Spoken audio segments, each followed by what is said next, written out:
Hello everybody, welcome back to another episode of Decoding the Unknown. Today, the mystery of Mel's Hole. I feel like I've done this before. Am I familiar with this? Danny wrote it. That's the format of the show. You might be wondering what's going on. I've never read this before. That's what we do here. Danny writes it, I read it. Let's jump in.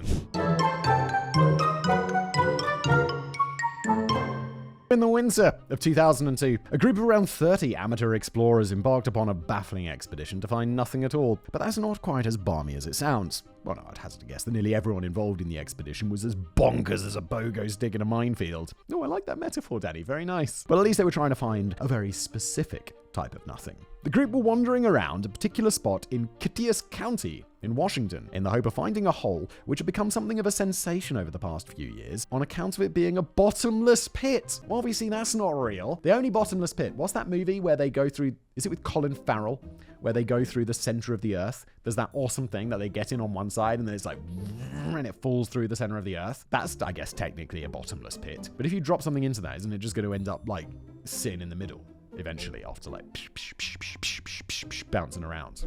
Oh my God, stop talking about bottomless pits, Simon. Just get on with it. You know, if someone had told me a year ago that I would be talking about skincare gadgets, I'd have been like, well, not very likely, but here we are, and it's all because of FOREO Sweden. First up, the UFO 3. It is a facial hydration device that has been an absolute lifesaver. In winter especially, I don't know, my skin gets super dry, and this uses thermotherapy and customizable mask treatments to give your skin the hydration that it really needs, and it does it in just 2 minutes, and which is short. Like, I brush my teeth 2 minutes. In the morning, 2 minutes in the afternoon, easy to fit this into the schedule. Plus, there's the Luna 4, which makes cleansing easy with the T-sonic pulsations. Perfect for clearing out all of that grime. Also giving your face a mini massage, which is nice. It tightens, brightens your skin, makes it actually look like you got 8 hours of sleep, when that's something that never happens because you have a busy job and a family and children who don't sleep properly. Not talking from personal experience here at all. Oh, God.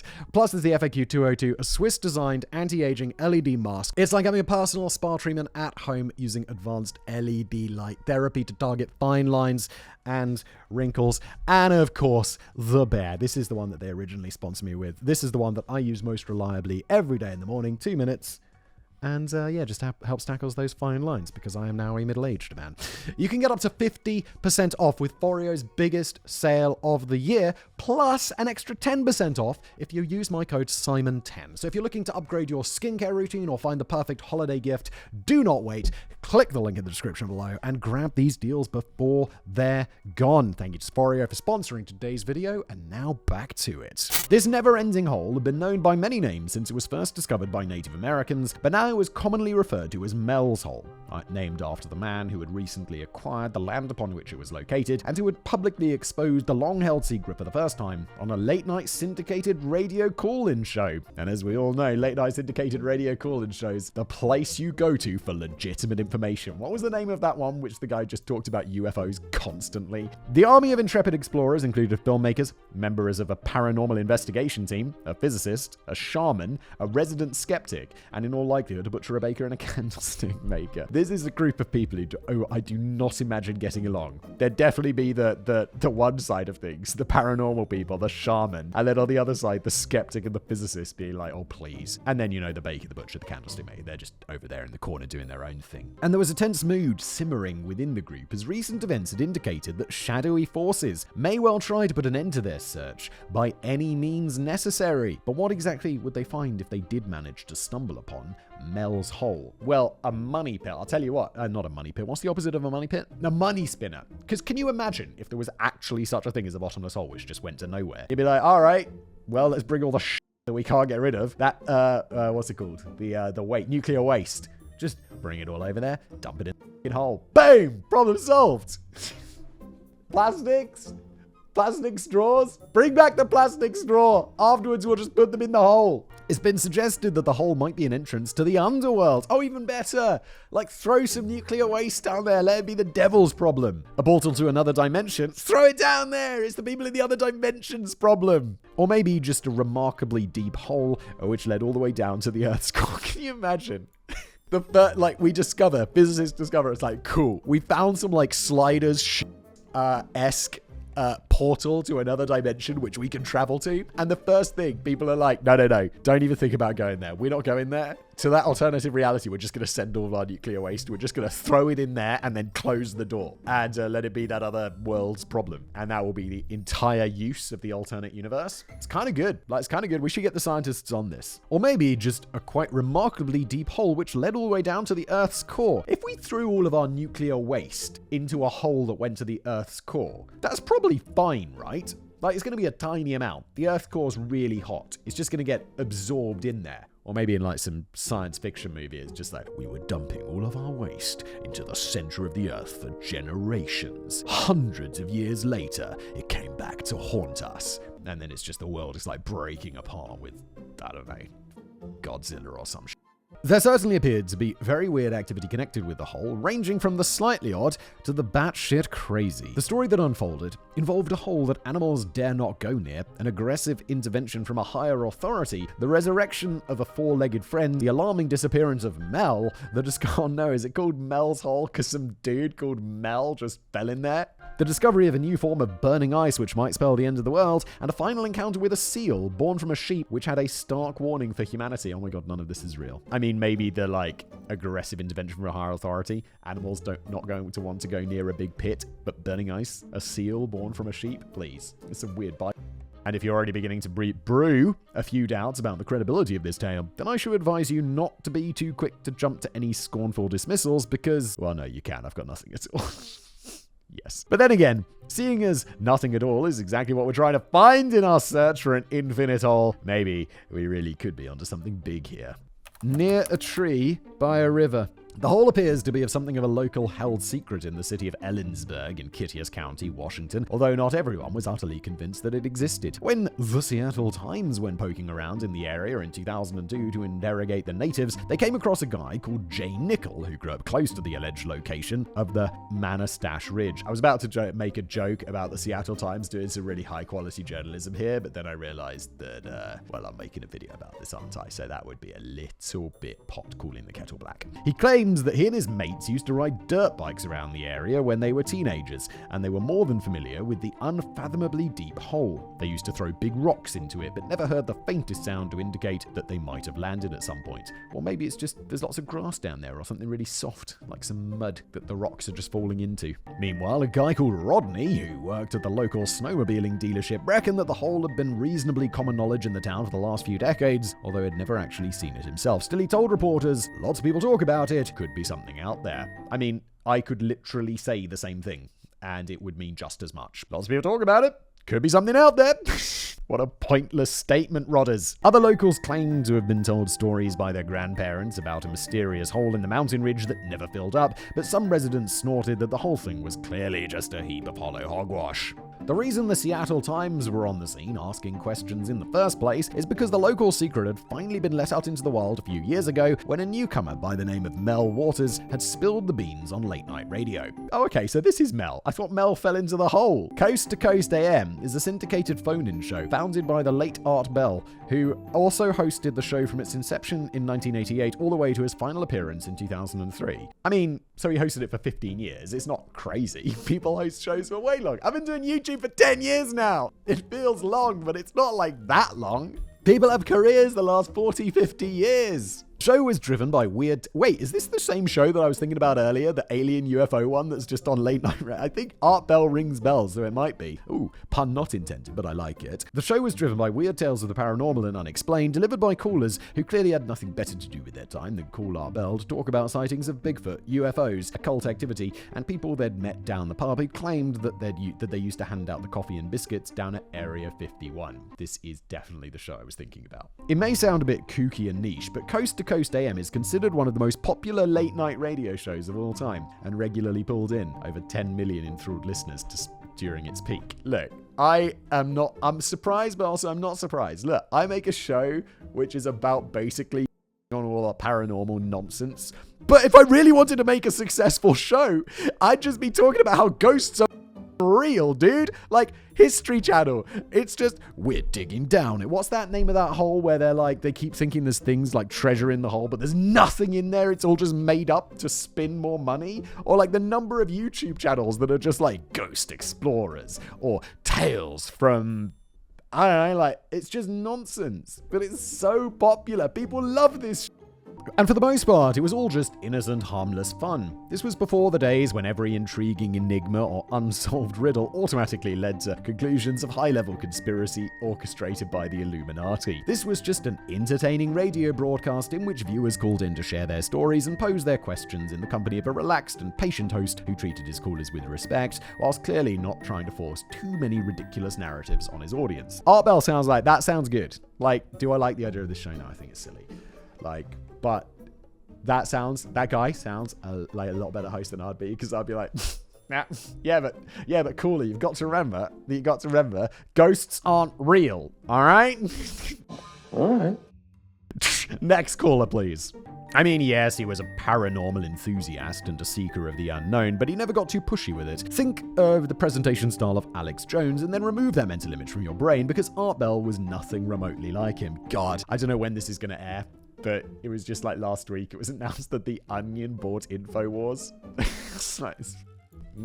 Just the InfoWars saga just keeps getting better. Alex Jones gets sued for like $1 billion plus, and now his company's been bought in bankruptcy by like The Onion or whatever. Oh my God, amazing. What a world we live in. In fact, Art Bell was something of a legend. He was a one-time holder for the world record for the longest continuous radio broadcast in the 1970s, clocking up 115 hours and 16 minutes without sleep for an epic charity broadcast. This had enabled him to charter a plane to Vietnam to evacuate 130 children who had been orphaned during the war and bring them back to the States for adoption. Holy shit, dude. What a legend. Well, that's like 5 days awake. That's crazy. I wonder what the record for longest stream is. There's no way it could be. That's crazy. He also claimed to have the world record for the longest continued radio broadcast while seesawing. Wait, like on a seesaw, like what the kids do? And me with my kids. But I don't think this was independently ratified, and it's a bit of an odd thing to do on a non-visual medium. Incidentally, it's a little-known fact that I hold the world record for the longest continuous session of script writing while drinking banana milkshakes on a roller coaster. But you'll just have to trust me on that one. That sounds messy, Danny. Anyway, on February the 22nd, 1997, Art Bell received a fax from a regular listener by the name of Mel Waters, who had a curious story to share. Art was so fascinated by the story that he called up Mel on the very same day and asked him to participate in that night's episode of Coast to Coast AM. Mel Waters never revealed an awful lot about himself. We gathered over the course of several radio appearances that he used to be a fisherman of sorts. How do you be a fisherman of sorts? You're a fisherman and you're not, no? He had a wife, he grew medicinal herbs on his property, and he had a side hobby of crafting unusual belt buckles, which he sold in local markets. What an odd dude. But the most important thing happening in Mel's life at that time was the fact that he'd recently acquired a big hole in the ground. Mel had bought rural property near Manastash River, about 9 miles or 14.5 kilometers west of the city of Ellensburg, and within fairly close proximity to the Yakima Training Center, a huge area used by the US Army for shooting range exercises, maneuvering training, and various other military operations. The hole sat within the borderies of Mel's land and resembled a well, stretching around 9 feet across and walled with stone that rose around 4 feet high. But it was the depth of the hole that had Mel scratching his head in puzzlement. It appeared to have no bottom at all. According to Mel's own research, the hole had been known about for generations, stretching back to the earliest settlers and even Native Americans before them, who believed that the hole was cursed, referring to it as the Devil's Hole.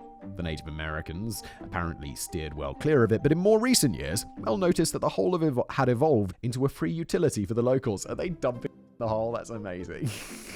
It's like, yeah, I could take this couch to the tip and pay the man to take it away. Or I could just dump it in that off hole, which has no bottom. One day someone will be jumping there and their just couch will end up sticking out of the top, because obviously it's not actually bottomless. I mean, what would you do with a bottomless pit at the bottom of your garden? Yeah, I'd throw it in there. I would. I just would. Maybe I've been writing too many casual criminalist script, but my first thought, it would make an excellent place to dispose of dead bodies. I mean, I guess so. However, the locals had a much simpler and less messy use for it. They used it as a handy trash dump. Over the years, they threw all sorts of down there, including household waste, sofas. That was just such a random item for me to choose. Televisions, washing machines, and pretty much anything we can think of. And whilst I was only joking about the dead bodies, it seems that locals weren't averse to throwing animal carcasses down there too. Farmers had been known to lob dead cattle down the hole, while at least one neighbour used it as a final resting place for his deceased pet dog. All in all, Mel reckons that about 20 people used the hole on a regular basis to get rid of their rubbish. And that's all fine and dandy. But if I'd have been in Mel's position and owned the land, I would probably have started charging everyone a reasonable fee. He could have even erected a booth on the scene and plonked an attendant in there. It's not a bad idea, to be honest. Maybe this is illegal, but I guess you can have tipping on your own land, right? You may already be thinking that Mel's elevator doesn't quite reach the top floor, and not just because of his lack of business acumen. I mean, not yet. He seems like a bit of a weird dude, like selling the belt buckles, but I'm sure there's plenty of people who just have businesses selling belt buckles. It's like, I mean, like, if H&M are gonna do it, then random dude can do it. He grows his medicinal herbs.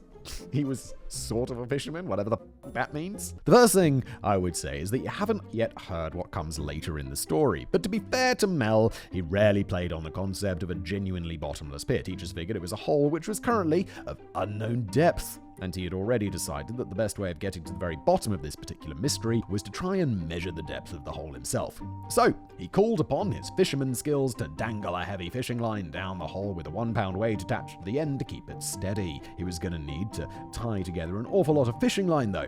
In the end, he calculated from his mechanical counter that his spools of line had plummeted to a depth of around 80,000 feet, equivalent to 24,000 meters or 15 miles, but had still not touched the bottom. There's absolutely no shot that would be the deepest hole ever, right? How much is that Kola borehole in Siberia or wherever? Not Siberia, on the Kola Peninsula, obviously. That's really deep, but it's not that deep. I was initially a bit confused by this measuring method. Let's say the depth had a hole of 70,000 feet. How would Mel have known if his ridiculously long line had touched the bottom or not? It's not like he was going to feel an encouraging tug at the end to signal he'd got a bite. Well, I assume Mel must have known what he was doing. Working on the assumption that there was likely to be water at the bottom of the hole, he also attached a roll of Lifesavers candy to the end of the fishing line, as this would dissolve when it hit the water. But the candy was completely intact when he reeled the line back in. Conclusive proof, I think you'll agree, that whilst the hole might not necessarily be infinite or lead all the way down to the other end of the planet, we do know that it's at least 80,000 feet deep. No, it's not. I don't believe this. If you had something really heavy on the end, then I guess that could be, because then the line would be taut until it touches the bottom and then it wouldn't be taut anymore. But is that really going to work at 80,000 feet? Because the weight of the wire, of the line, is going to be enormous at that point. As well as being a potential portal into the bowels of hell, there were several other mystifying elements to the mystery of Mel's hole. Nobody ever heard the slightest sound emanating from the hole after dumping their garbage down it, not even the faintest hint of an echo after throwing an old-fashioned chunky TV set down there. Animals clearly didn't care for the hole, and not just the dead ones that were getting hurled right down it. Birds wouldn't rest anywhere near it, while Mel's own dogs point-blank refused to stop within 100 feet of it. Mel's dogs were usually fiercely loyal and would follow him everywhere he went, but whenever he tried to approach the hole with the dogs on a leash, they would stick their paws into the ground and stubbornly refuse to play ball. I remember I was out on a hike with some mates of mine, and one of my mates has this big dog, and we were walking along, and we were like, I think we weren't really on a path, we were just like walking across a field or whatever for some reason, and then the dog just disappeared. And it's like, my mate was like, where's this dog gone? And it turns out he fell in a massive hole. There was just like it was like between like two rocks or something, and somehow there was just this massive hole in the ground. And we had to like work out how to get this dog out of this really deep hole. And it wasn't just Mel's dogs. The other locals reported similar problems with their own pets. Mel also recalled a particular incident in which his portable radio started behaving erratically around the hole. It tuned itself out of his favorite radio station and began playing incredibly old songs from the past, occasionally accompanied by strange voices that he couldn't understand. I don't believe it. I don't think this is real. I don't think that is real. It could have just been that it unwittingly tuned into the Golden Oldies show on Real Radio Yorkshire, as that also tends to be full of incredibly old songs from the past and strange voices that you can't understand. Oh, it's a British joke because people from Yorkshire sound funny. And then there's the story of the dog that came back from the dead. This is not something that Mel personally witnessed, but he recalled a story from a neighbor who had recently disposed of his dead pet dog down the hole. I'm not really sure about the ethics of this. I'm pretty sure that a half-decent pet owner would have either either buried a beloved pet in the garden or gone for the cremation option. But no, this guy appeared content to just lob his dead dog down the big hole. Well, it is dead. I'm like, yeah. Go take him out, throw him in the big hole. Boom. Problem solved. Several days later, the neighbor was wandering around the woods and swore blind that he saw the very same dog wearing the very same collar, now accompanied by a hunter. It's just a dog that looks the same. It's dogs. They're dogs. It's not like people where like a whole thing is being attuned to identify people's faces. It's a dog. We're like, I don't know, it's grey. It's like grey like the other grey dogs. Several days later, the neighbor apparently tried calling out to the dog, but the dog just completely blanked him. Well, maybe because it's not the same dog, guys. Perhaps still feeling a bit miffed that it had been tossed down a hole instead of having its ashes scattered on the Manor Stash trail, as it clearly requested. Of course, it could have just been a similar looking dog with a similar looking collar rather than a dog that had somehow been reincarnated after tumbling down Mel's hole. And it's also worth pointing out that even Mel didn't seem entirely convinced by the story, although he later admitted that he had made instructions in his will for his own body to be thrown down the hole, presumably in the hope that he might get reincarnated in the same neighborhood with no memory of his former life or friends. Not bad. But despite the odd descent into lunacy, the interesting thing about Mel Waters is just how calm and measured he was in the telling of the story. There was no hint of frothing madman trying to convince everyone that he definitely owned an infinite pit with magical properties and that anyone who didn't believe him was an idiot. Yeah, okay, this seems, I mean, it's like it's a really deep hole. I think his measuring system of like being 80,000 feet deep is wrong, but he doesn't seem insane. He just seems like a regular dude who's like, dude, I got a really deep-ass hole on my property. You want to come see this deep hole? Mel appeared to be intelligent, well-spoken, and even quite doubtful of his own findings. And this led to a long and captivating conversation between Art Bell and Mel Waters, in which the latter genuinely came across as an inquisitive soul in search of answers and the opinions of other listeners. However, things were about to take a bit more of a sinister turn when Mel Waters made a follow-up appearance on Coast to Coast AM just a few days later. Oh, okay. Wonder where this is going. Cloak and Dagger. Shortly after Mel had become something of a late-night radio hit and finally put his hole on the map, albeit in a pretty vague position, he was to stumble into trouble on his very next trip to the yawning void of eternity. He claims that he was aggressively stopped from poking around his own hole by a group of men in yellow hazard suits who claimed to be working for the government in some capacity. The men had cordoned off the whole area and told Mel that he was no longer allowed access to the hole. The official reason given was that there'd been a plane crash near the site, but Mel wasn't buying into that as he hadn't seen or heard anything. All he could see now in the distance were some kind of heavy-duty military vehicles approaching the area, but he couldn't get close enough to them to figure out what they were doing. Mel became quite agitated about the whole thing and threatened to call the press, at which point the men in yellow hazard suits were joined by 3 other men, one of whom was in plain clothes while the other 2 were wearing military uniforms. They told Mel in no uncertain terms that if he didn't move along quietly, it would be very easy for them to find a drugs lab on his property and get him banged up in prison. Oh no. I'm not sure. I mean, I'm not against this yet. I think this could be possible. This may have some reference to the fact that Mel Waters grew medicinal herbs on his property. He never went into explicit detail about what kind of medicinal herbs he was growing. What kind of herbs you grow? Oh, they're not herbs, they're crystals, and I grow them in a lab. Although he did stress that they were not illegal. But even if his medicinal herb operation was considered to be above board, he was now given the impression that there would be no problem at all for the government agents to plant something there that would land him in serious trouble. After everyone had calmed down a bit and stopped angrily stamping their boots into the ground, Mel was given what sounds like a pretty generous offer. In return for leasing his land to the US government in perpetuity, Mel would be paid an annual sum of $250,000, but only if he buggered off to Australia and never returned to the US and never spoke of the whole ever again. I don't believe it. I don't believe it. It's too much money. It's too conspiratorial. I don't think this happens. This was likely an offer that he would be a fool to refuse in more ways than one, as the threat of finding a drugs lab on his property still hung over the very tense negotiations. I mean, dude, you gotta take it. Like $250,000 a year? When was this? In like the 90s?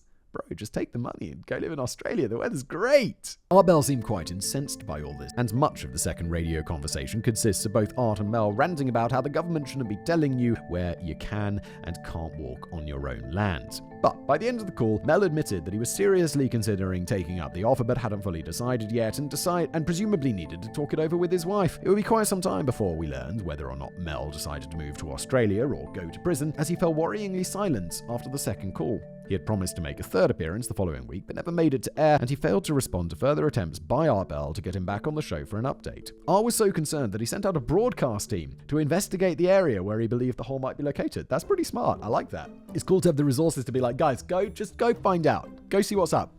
Is it going to be a good story for the air, whether they find anything or not? This was always going to be a bit tricky, as Mel had never revealed the precise location of either the hole or his property. Yes, this might ring a few alarm bells, but you can't blame him in any way. Divulging your private address to the nation is never a good idea at the best of times. But when you're the owner of a magic trash dump, you really want to avoid encouraging thousands of strangers descending onto your property to dispose of their washing machine, furniture, dead pets, and dead grannies. And whilst Art's, and in Danny's case, bodies, just like murder victims. Not because Danny's murdered people, but because he said that that's what he would do with an infinitely deep hole. He would dispose of his murder victims, if he had any. Allegedly. Whilst Art's team had no luck in finding the hole itself, they did find disturbing evidence of fresh military activity, rows of boot prints, and tire tracks from seriously heavy-duty vehicles. And perhaps Art Bell had every reason to be a little worried about his star guest. I mean, the guy had just been warned by government agents never to talk about the hole again, an encounter which he was now blabbing about on one of the most popular late-night radio talk shows of all time. Surely, any kind of deal to set up a new life in Australia was now off the table. Let's hope he didn't end up taking an unfortunate tumble down his own hole. He goes like, yeah. What was his name? Mel, come out. Check out this hole. We want you to sign the paperwork about moving to Australia and the $250,000 that we're just going to put in this briefcase and send to you every year. And they're like, yeah, Mel, we just want to have a look down that hole. Make sure it's still as deep as you thought. Boom! And they shove him down and they're like, problem solved. Mel is gone. Whilst we leave Mel Waters dangling precariously on a rope for a while, I suspect that some of you might have already started to harbour a few misgivings about the authenticity of this story, although I'm sure Simon will have steered well clear of vocalising any such hasty skepticism. Oh, Danny, you... I know he's joking. Skepticism is my thing. But in the hopefully highly improbable scenario that the story of Mel's hole turns out to be a load of old hokum, it wouldn't be the first time in history that rumors of a big hole have been greatly exaggerated. Back in ancient times, you could barely walk to the nearest town without stumbling into a supposed portal to the underworld. Danny, I have to say, I was just waiting for a your mum joke there. I was just like, he's got to do it. There's going to be a your mum joke, isn't there? There wasn't! Some of the more famous examples of this included Lake Avernus in Italy, a network of caves in southern Mexico known as the Back Door to Hell, the Plutonian at Hierapolis in modern-day Turkey, a shrine which emitted toxic gases believed to have been sent by Pluto, god of the underworld. In reality, the toxic gases were more likely to have been volcanic activity beneath the site, which released high concentrations of carbon dioxide. See, this is all it.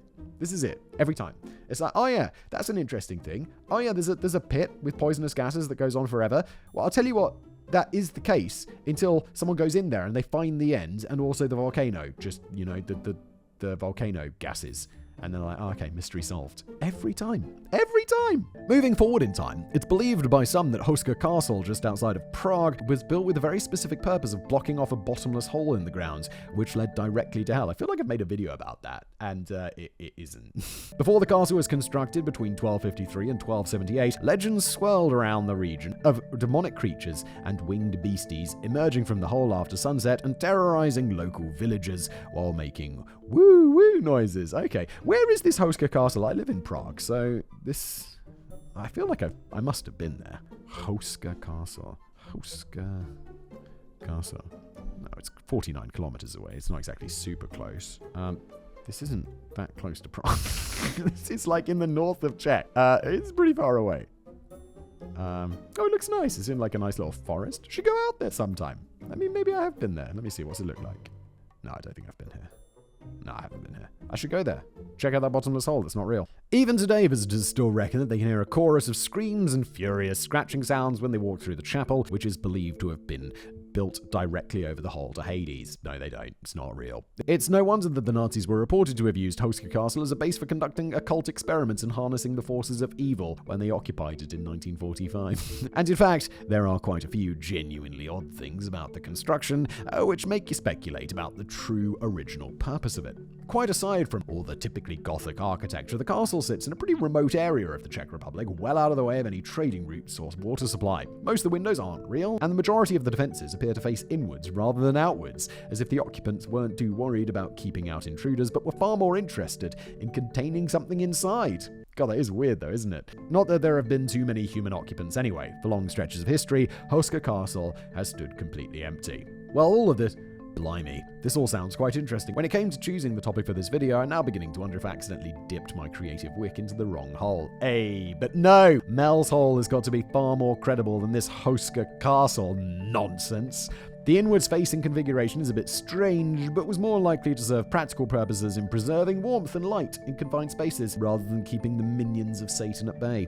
A bottomless pit has never been found at the location, and it's believed... yeah, I feel like news would have been like, there's a actual bottomless pit. You'd have heard of that. And it's believed that the castle was constructed in a relatively isolated location to serve as a low-key administrative center for the estates of Bohemian ruler Ottokar II. Not sure what they drank in there without access to water, but I guess that Ottokar II must have shipped over a few crates of goblin blood every now and then. A more recent story based on a tiny kernel of truth first emerged in 1989 and concerned a Russian borehole drilling project in Siberia, which became known as the Well to Hell. Oh, so the Kola Peninsula where this is dug, I think it's the same thing, is in Siberia. The Russian engineers were said to have bored a hole so deep, around 14.4 kilometers or 9 miles in depth, that they had to abandon the project in fright after hearing the harrowing screams of tormented souls who were burning in an eternity of flames. I've made a video about this for sure, and it's like, obviously this isn't real. I mean, the hole is real, but they stopped digging because they just got really deep and couldn't go any deeper because of, like, I don't know, technological limitations, not because they were like, oh my god, I can hear the screaming. Also, who the put a microphone down there? It's a drill.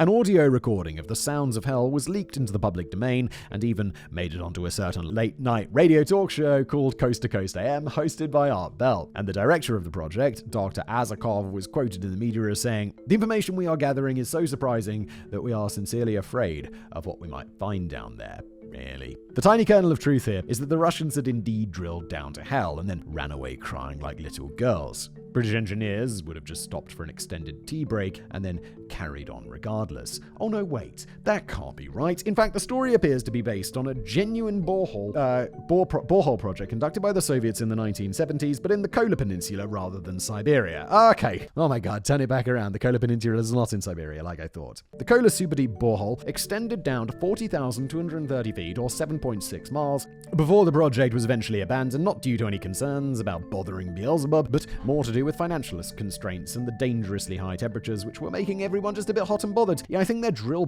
bits kept on melting or something.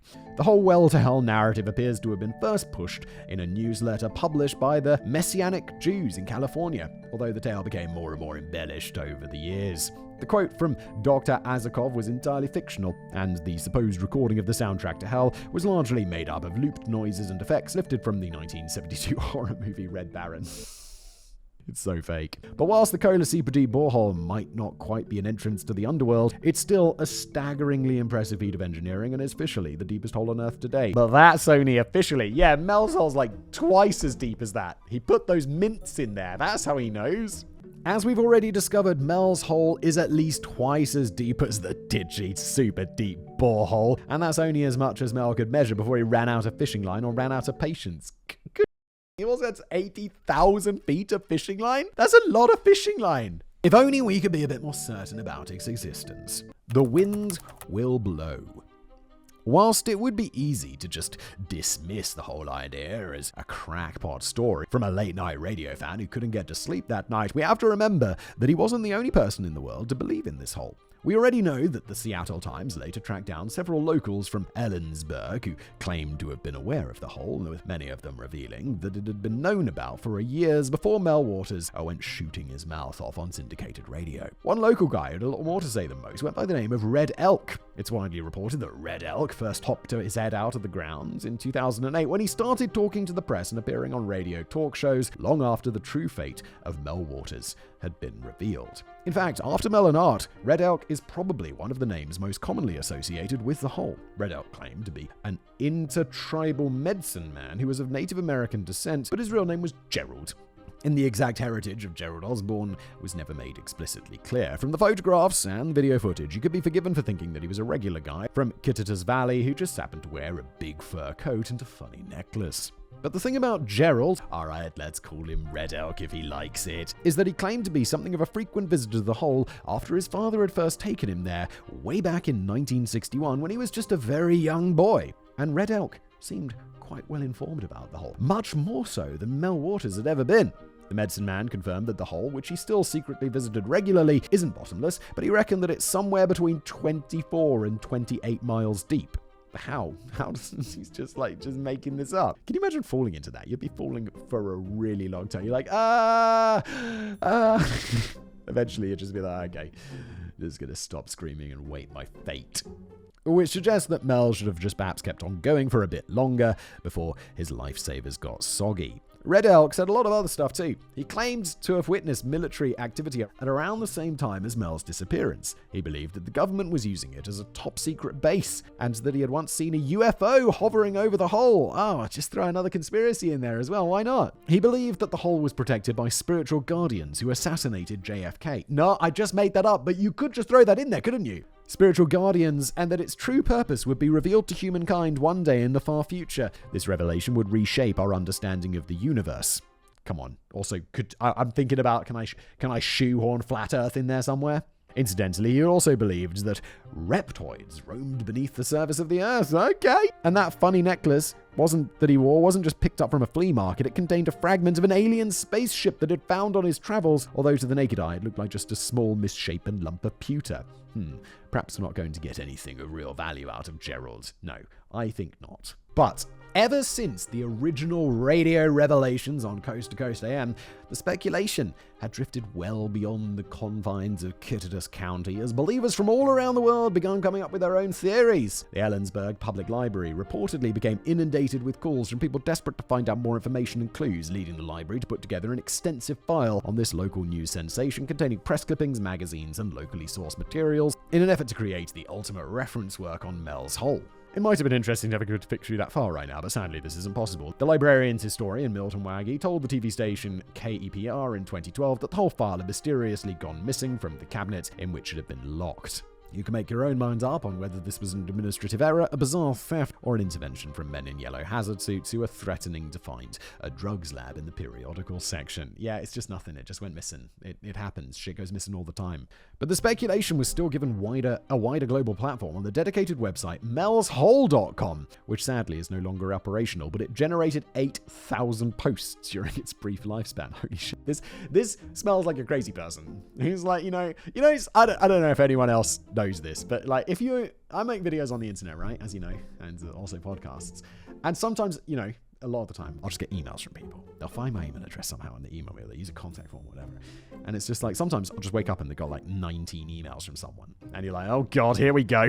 And you open it up and it's just insane ravings. Just like, I figured out this secret. Physics is wrong. Or I know about this alien. This is that. I know about this conspiracy. I'm like, oh my God, stop. But fortunately, Gmail puts them all in a big thread so you can just be like, delete. It is entertaining though. Sometimes if I have a little bit of extra time, I'll read it and I'll be like, oh my God, dude, you need help. You don't need help from me. You need help from a medical professional because you have lost it. 8,000 posts? That sounds like someone who's not quite right. It was here that hole enthusiasts put forward their theories on how it could potentially be a gateway to hell, a portal to another dimension, a secret military operation protected by the power of depth, a pathway to an underground kingdom of dinosaurs, a figment of our imagination, or perhaps just a particularly deep hole which leads down into a system of caves. Whilst we ponder over the most likely candidate, it's surely time to catch up with Mel Waters to see if he's made any progress of his own. Wait, didn't he fall into a hole or some Over 3 years after we last heard from him, Mel eventually made a return appearance on Coast to Coast AM for a catch-up with his old pal Art Bell, and he certainly had a lot to say. Unfortunately, since we last heard from him, it seems he hadn't just dropped off the map, he'd set it on fire and started following the smoke. Oh, here we go. Mel's going on an adventure in his own mind. Gone to pieces. It was good to hear that he was at least alive, as I was beginning to have my doubts. And if it sounded like life had been pretty kind to Mel Waters after he had eventually agreed to accept the government's offer to relocate to Australia and accept $250,000 a year in return for keeping his mouth shut, he'd used the money to set up a wombat preserve in Australia, which apparently had always been his dream, although he still made funky belt buckles and grew medicinal plants on the side. I already find this a bit odd, and I'm not just talking about the wombats. Yeah, why would he have... Isn't a wombat like super Australian? What are the odds that he has a passion for a creature that is in the country that the government wanted to send him to? I would have thought that Mel had cocked up his side of the deal by talking to Arbel immediately after the offer was first made, and now he was publicly breaking his paid silence again. Perhaps that's partly what led to the unfortunate set of circumstances in which he found himself toward the end of the year 2000 when he dropped by on Coast to Coast AM again with a slightly less warm and cuddly update. I will say now that I'm going to keep the details of Mel's final conversation with Art Bell as brief as I possibly can, mainly because I don't want to test the patience of Simon or yourself too much at this stage in the script, but you really do have to hear at least some, if not quite all of it. Mel had taken it upon himself to violate his agreement with the government yet again by secretly returning to the US in 2000 when he should have stayed put in Australia attending to his wombats and medicinal plants. Bro, look, if this was real, which it's not, if the government was like, yo, here's $250,000 American, off to Australia, never talk to us again. We'll give it to you every year if you just keep your mouth shut and don't come back. Bruh.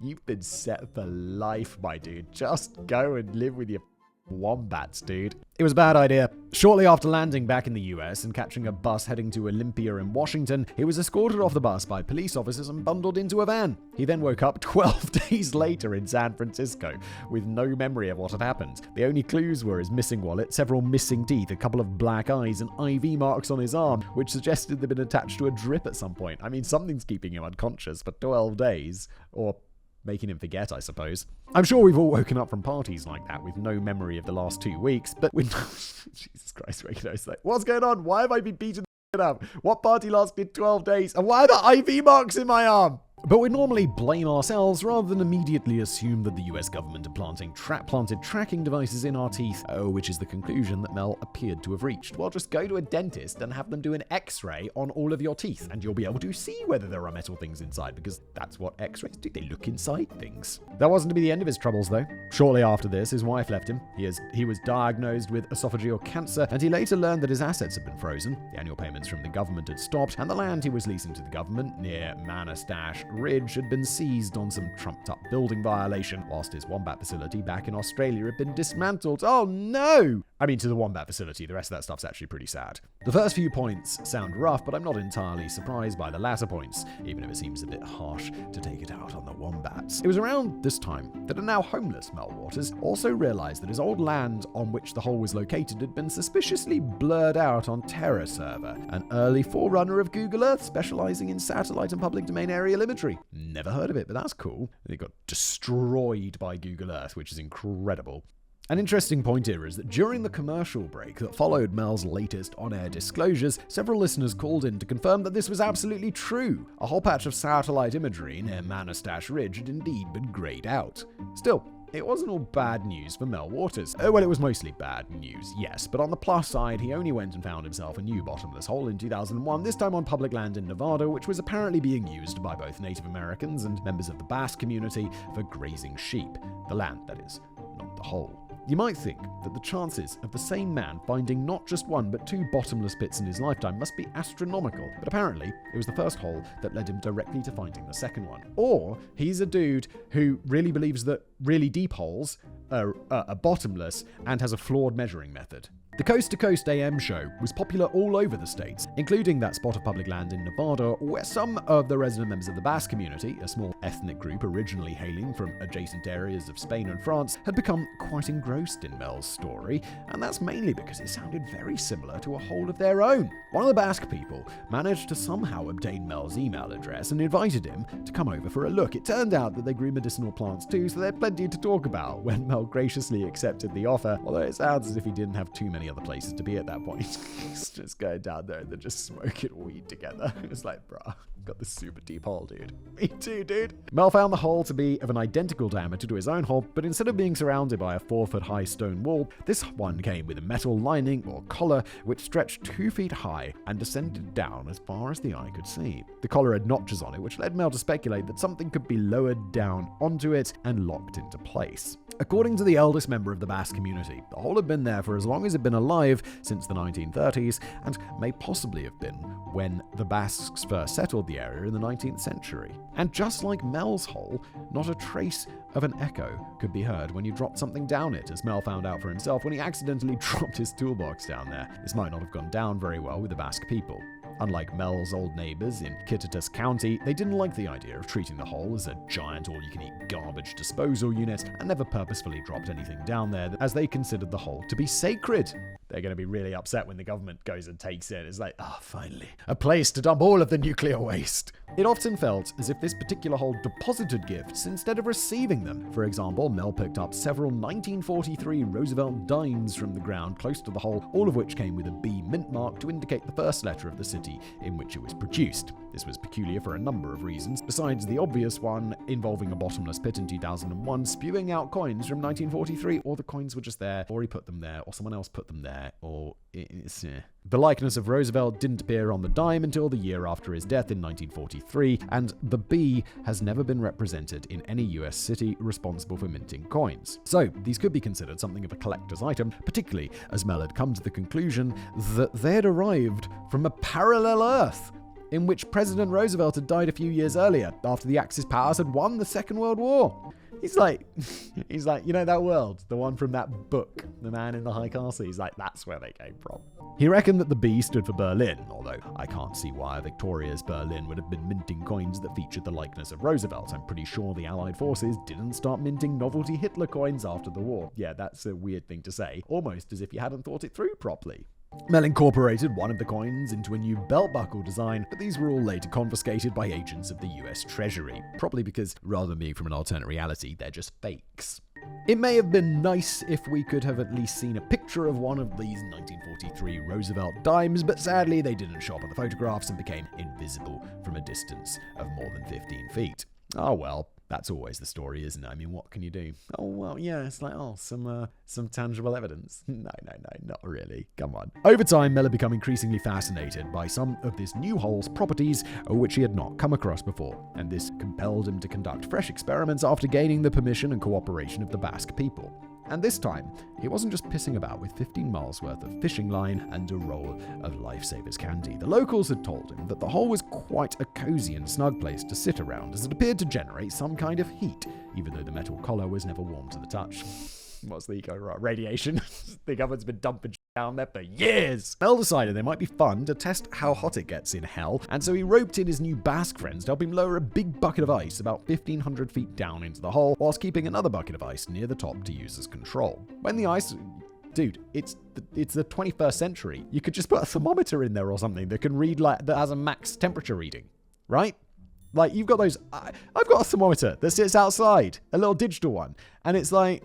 It records the daily high and the daily low, and you can see it. So just get that, put it on the... And this is not a new technology. Just put it on the thing and just lower it down and see what the daily high is. Boom. Smart. When the ice in the bucket on the surface had largely melted, they hoisted... Well, that's not going to be much good, is it? Because it's going to be hot down there. So they're going to hoist it up and be like, oh, well, this one's melted too. Which tells us nothing, because the one at the top melted. They hoisted the other bucket up from the hole and were surprised to find that the ice had not so much melted, but turned into a warm, gooey, flammable substance, which it later transpired could keep on burning for at least several months and possibly forever. No, because what's that law of thermodynamics that makes that not possible? The second law of thermodynamics? The one about energy conservation? One of the locals took a lump of it back to his hut to use as a free, never-ending heat driver for his wood stove, although he did later notice that the burning ice appeared to be sucking all the moisture out of the cabin. And the situation gradually got worse from there as he returned home to his hut one day to find that the wood stove had suddenly sunk 5 feet into the ground. By the end of winter, the entire hut had dissolved into dust. This all sounds so real, doesn't it? Is there any evidence of this whatsoever other than just some guy's random story? Second-hand story, not to mention. Second-hand story? At that. If this all sounds a bit fishy, it melts into insignificance when compared to the utterly loopy results of the other experiment that Mel and his mates were conducting on the side. A few of the Basque people had volunteered to actually lower themselves down into the pit, which is clearly the sensible thing to do when you've already discovered that it turns ice into flammable lumps of highly destructive goo. Mel persuaded them out of it, but suggested that they instead try lowering a live sheep down there for shits and giggles. I mean, yeah, not bad. Not bad. At least there won't be any murder involved. Naturally, the selected sheep didn't get a say in this, and clearly wasn't too taken with the idea. It shrieked and kicked and made various other gestures of disapproval before it was eventually stunned between the eyes and lowered into the hole. Get the f*** in there. After hitting around 1,500 feet, Mel's team of amateur scientists pulled the crate back up to find nobody's real surprise, the sheep was dead. A slightly more surprising element was that the sheep looked like it had been cooked from the inside. Oh, yeah, just got some microwave energy going on down there, right? But an even more surprising discovery was made when they decided to cut open the sheep during a brisk post-mortem on their victim. What they found inside was the assassin of JFK. So ridiculous. They found Lee Harvey Oswald inside this sheep. Oh my God. They found what initially looked like a massive tumorous growth, which appeared to be moving of its own accord as if something was trapped inside. After cutting open the strangely throbbing growth, out popped a living creature which Mel described as resembling a cross between a fetus and a seal. This creature, still attached to an umbilical cord, was your garden variety hybrid of fetus and seal, complete with flippers, snout, and strangely piercing human-like eyes, which appeared to convey a world-weary sadness. This is just getting so insane. We started off, it's just a deep hole, and now he's like, yeah, we put a sheep down there, and we cut that shit open, and out came an otter. Yeah!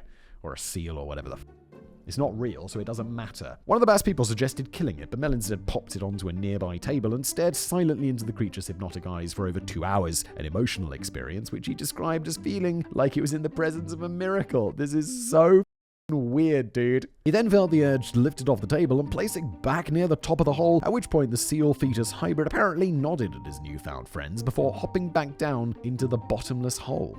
After a stunned silence, one of the Basque people then shrugged, picked up the carcass of the sheep, and tossed that down the hole too. It's like, oh, that's the end of that story, isn't it? Are you with me? We're getting to the end of this, I promise. Oh my God, it's just getting so ridiculous. During his last phone call to Art Bell in 2002, Mel revealed that he had been cured of cancer despite previously being told that he had 6 months to live, a blessing which he put down to the healing powers of the seal creature, which had been grateful for Mel's kindness in saving it from death. Okay. He also revealed that the creature had since returned to the village several times and was now capable of communicating with the Basque people via the medium of boombox.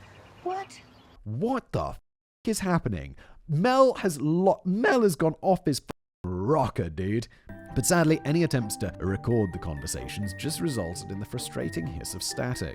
If you're interested in what the creature had to say, though, I can reveal that he apparently delivered a stark warning that the greedy and undisciplined use of the burning ice could potentially destroy the world, and that there are other beings in the universe who are patiently waiting for the human race to destroy itself through nuclear war before they come down and plant their own markers on planet Earth. I reckon it's the dolphins. Those they're just waiting for us to destroy ourselves, and then they're like, we'll finally have the planet to ourselves. And maybe mice, but mostly dolphins. As for Mel himself, he believed that he was being tracked by government agents. Of course he did. He thought they were putting things in his teeth. And in the interest of protecting the hole and his Basque friends, he left the community behind to seek out a new life in an undisclosed location. With a bit of luck, he might find another bottomless hole on his travels. And that was the final update on Coast to Coast AM in 2002. It was the very last time that anyone ever heard a peep from Mel Waters. I suspect I'm not the only one at this stage who find myself thinking, well, thank for that. Yes, it's just nonsense, isn't it? But, well, what can we learn from all of this? I don't know, that Mel Waters needs medical attention. Well, the main thing that I've learned is to dig more deeply into the potential credibility of a story before pitching it as an idea to Simon that ends up with me writing about seal creatures emerging from cooked sheep to cure cancer and warn humanity about the prospect of nuclear war. I'm pretty sure we don't have to bother decoding anything Mel was gassing about on his later phone calls to Art, as it just sounds as if he might have been growing a few too many medicinal plants by that point. Yeah, his brain has been so cooked. It's Jesus Christ, Mel. But does that necessarily mean that we have to completely rule out every element of his original story, which, resurrected dogs aside, was told in a far more rational manner and backed up by other people from Kittias County? Even though the existence of a bottomless pit is unlikely by any stretch of a blitzed imagination, could Mel's hole still be based on a shred of reality?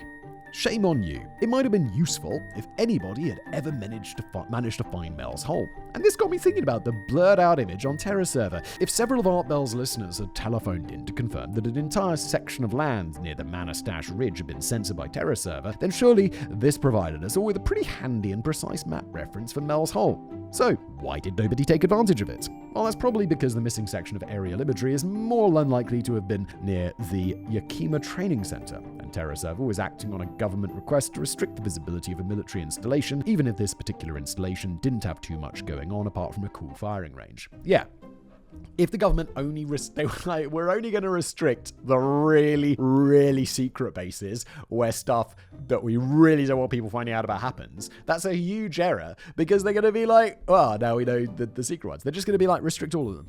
Just blur them all, because then people won't know where the really secret ones are.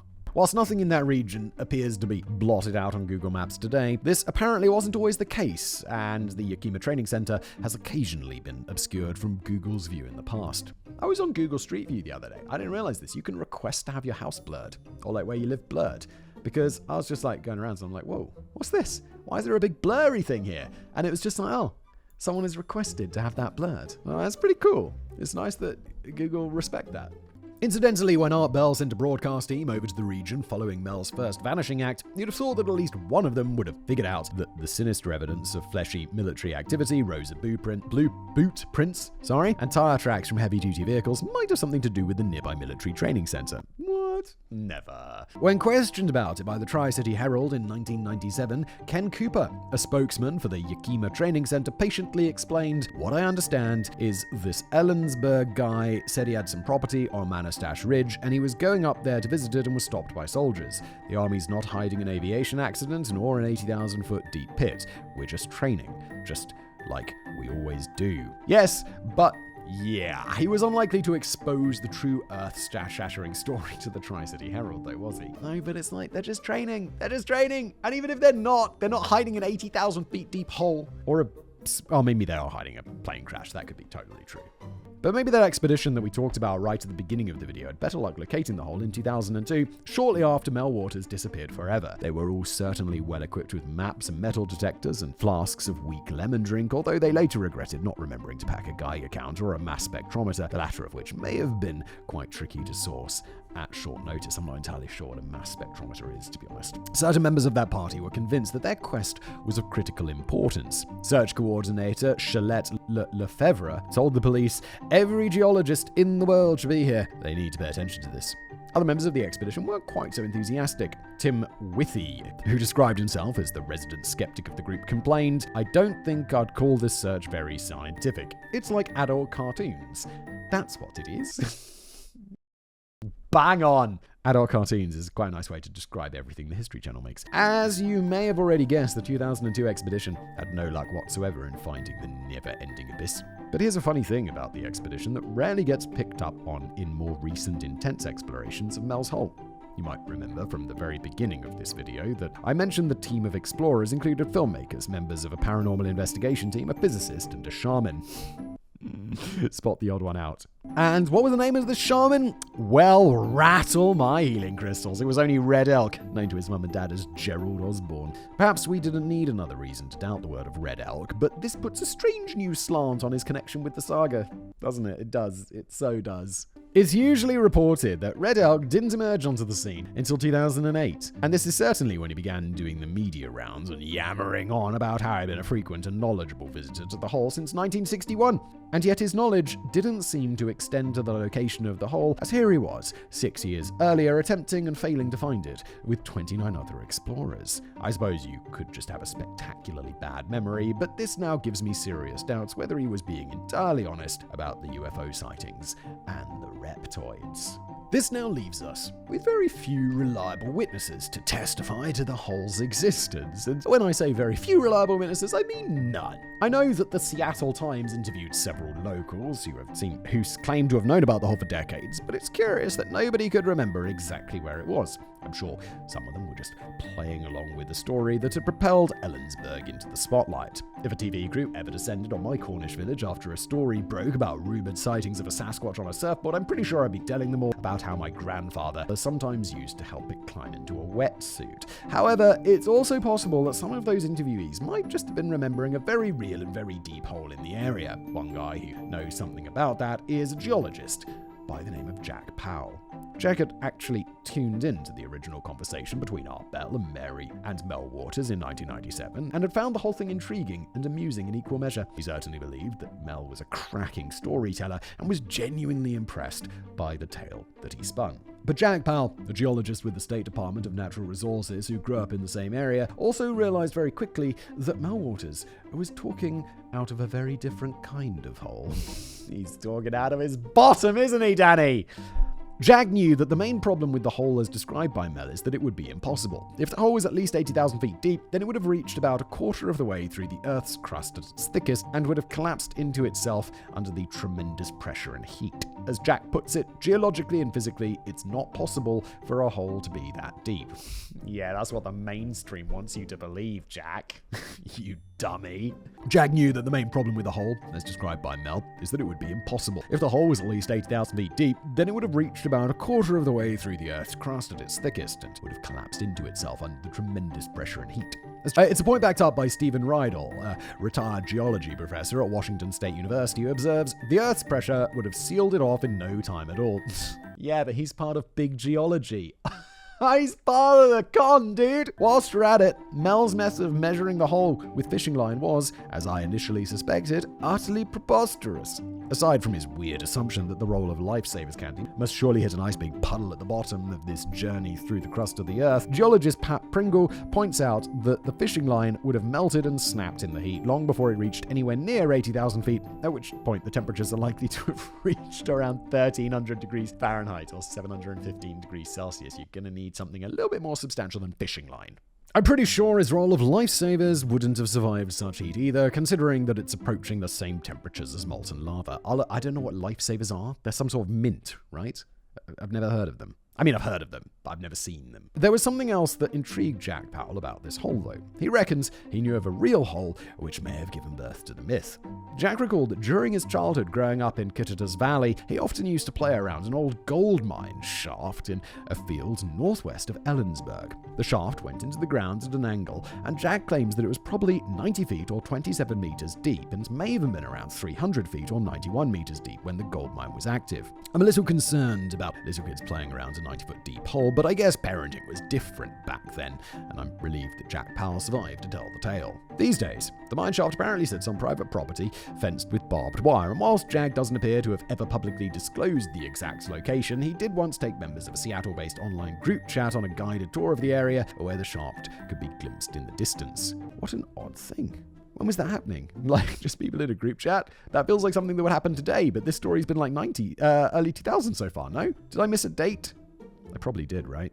There was probably a date there somewhere. Maybe this was more recently. Shortly afterwards, the group went on to form the Seattle Paranormal Society and are no doubt still looking for Mel's hole today. But Jack Powell is confident that the old gold mine shaft is the real Mel's hole, or at least the hole that inspired Mel Waters to start digging his own. So, why on earth would Mel want to make up such an outlandish tale, and who exactly was this dirty, rotten fibber? Well, by the looks of it, Mel Waters never actually existed. Various different local reporters have looked deep into the matter and found that there's no trace of anyone by the name of Mel Waters living or owning property anywhere Kittitas County. Of course, that could just mean that Mel was using a pseudonym to protect his identity and his hole, which would of course have been fair enough. But there are quite a few other things about Mel Waters that don't quite add up. There was no property transfer of any kind that fitted in with the time that he claimed to have bought the land. That is, I mean, it's made up, isn't it? It's just obviously made up. It's just made up. It's just made up. He couldn't seem to make his mind up about how long he had been married, originally suggesting that he'd been married for quite a long time, before later indicating that he'd just returned from his honeymoon. And he couldn't make up his mind about how much money he was given every year by the government to relocate to Australia and keep stum. Whilst the most widely quoted figure is $250,000, there were other times on air when he suggested it was closer to $3 million. God damn, dude. I was like, take that 250. And now we're talking about 3 million. In short, there were quite a few holes in his background story and a few occasions where he appeared to slip up and forget what he'd laid out in the previous chapter.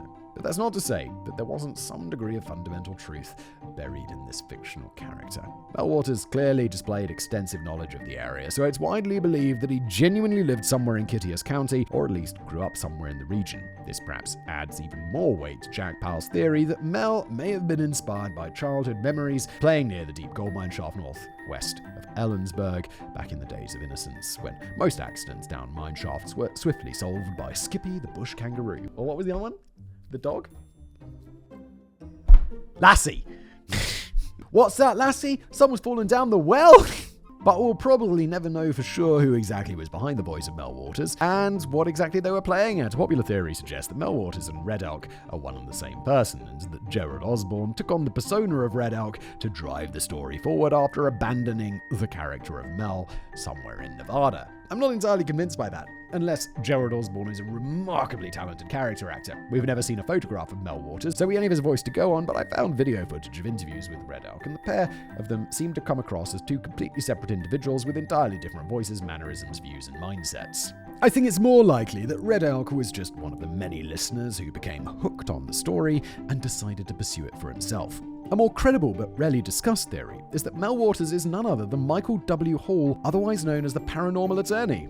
Okay, this guy's had a pretty eclectic life at various points in his career. He's been a practicing attorney, a substitute judge, a certified mediator, an author, a public speaker, and even an actor.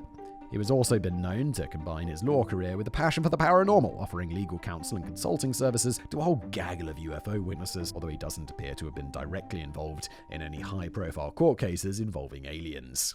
That must be on his bucket list. The names Melwaters and Michael W. Hall aren't entirely dissimilar, and the Paranormal Attorney is reported to have lived reasonably close to Ellensburg, and so may well have had the local knowledge or even the acting skills to pull off such a long-running radio stunt under a cloak of anonymity which would protect his reputation and career, whatever his career was on that day. It's only a theory, and the paranormal jury is still out on whether the real Melwaters was a deluded fantasist, a conspiracy theorist who had lost the plot, or just some wacky prankster engaging in a long-winded hoax. Perhaps the bigger question is how on earth did one guy, admittedly with a big helping hand from Art Bell, manage to attract so much attention and speculation from a story in which he presented absolutely nothing in the way of supporting evidence? Because people just want a good story. Like, people who listen to these History Channel documentaries and these YouTube channels where it's like, oh no, ghosts are real. They're not looking for evidence of ghosts. They're just looking for someone to be like, yeah, no, you're right. Your crazy belief is right. That's all they want. They just want a good story and positive affirmation. That's it. Revealing the location of the hole would have naturally been quite useful, but right from the start, none of his claims were ever really backed up by anything. He reckoned that he'd conducted extensive research into how the Native Americans had known about the Devil's Hole, but didn't even seem to know which Native Americans might be living on the land at the time. He could never produce any photographic evidence of the Roosevelt dimes or produce audio recordings of the seal fetus creature communicating on a boombox, because everything had a deeply unfortunate habit of turning invisible or silent or both. You know what also turns invisible, silent, or both? Things that aren't real. He could never produce any credible witnesses to corroborate his anecdotes, aside from an intertribal medicine man called Gerald who wore bits of alien spacecraft around his neck. In short, his entire story amounted to little more than a vast, empty hole. And yet this was enough to inspire people to undertake expeditions in which they fruitlessly searched for a bottomless void, whilst thousands of believers clogged up internet groups with their wild speculations, and the press descended onto Ellensburg to interrogate the locals. Even today, people are out there, still sharing potential coordinates online and attempting to organize fresh searches. Just a few years ago, one Reddit user felt that it made a fresh breakthrough when he stumbled across a site which he believed to be the exact location of Mel's land. The interesting point here is that the user took photographs of a hole on the site which almost entirely matched Mel's description. It resembled a well stretching about 9 feet across and walled with stone that rose about 4 feet. I say almost entirely because it turned out to be a perfectly regular well with a perfectly regular bottom. So dude just found a well.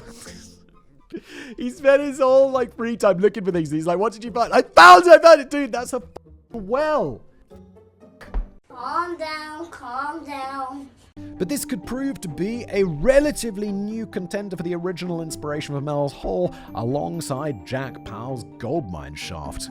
On the plus side, the story has also inspired enchanting art exhibitions, including an event held in California in 2008, which went by the name of Aspects of Mel's Hole. Artists respond to a paranormal land event occurring in radio space. Oh my god, that is the most pretentious sounding name of an art exhibition. It's cringe, dude. And far more importantly than that, it has also inspired an Indian Pale Ale conducted by the Iron Horse Brewery in Ellensburg, which is on sale today. Now that's more my speed. The tagline for Mel's Magic Hole reads, "Big on hops, full in flavor, Mel's Magic is well deep in character. The unclear beer matches the myth that precedes it." It's It's 10 o'clock in the morning, and I'm like, that sounds good. Perhaps it all comes down to a matter of presentation. The whole story, I mean, not the ale. During that original broadcast, at least, Mel Waters came across as a genuinely befuddled guy who was weaving together a relatively small and quirky story that fired up the imaginations of millions of late-night listeners who really tended to dig this kind of material. Some have suggested that Art Bell himself may have been in on the gag on some level, but I don't think that's his style at all. If anything, Art was gently but repeatedly trying to encourage the caller to take photographs and make audio recordings and provide something a bit more solid. And that's what led to the lame excuses involving invisible coins and radio static. Whilst Art played a significant role in gently nudging the story in the right direction, most of the credit must go to a man who doesn't exist for pulling off quite an extraordinary slice of radio history. I do think he might have dropped a bollock down the hole by simply taking the gag too far. I reckon that there would still be a lot more widespread interest in the story if it just walked away after that very first radio broadcast. He could perhaps have signed off by suggesting to Art Bell that he intended to lower himself down the bottomless pit the very next day and then fallen into permanent radio silence, leaving listeners to speculate about his ultimate fate. That would have been better. That would have been a better ending, more interesting. Although still just as nonsense. Instead, he kind of over-egged the pudding by returning to the airwaves to make increasingly ludicrous claims about government conspiracies and burning ice and Roosevelt dimes from another dimension and seals born from a sheep. And I suspect it was at that point that most seals born from a sheep that cure cancer. But most rational people gave up on the story. It became clear that Mel Waters had gotten a bit too carried away and disappeared up his own rear hole. Sometimes you just have to know when it's time to stop. Of course, it could be the case that both the hole and Mel Waters were in fact very real.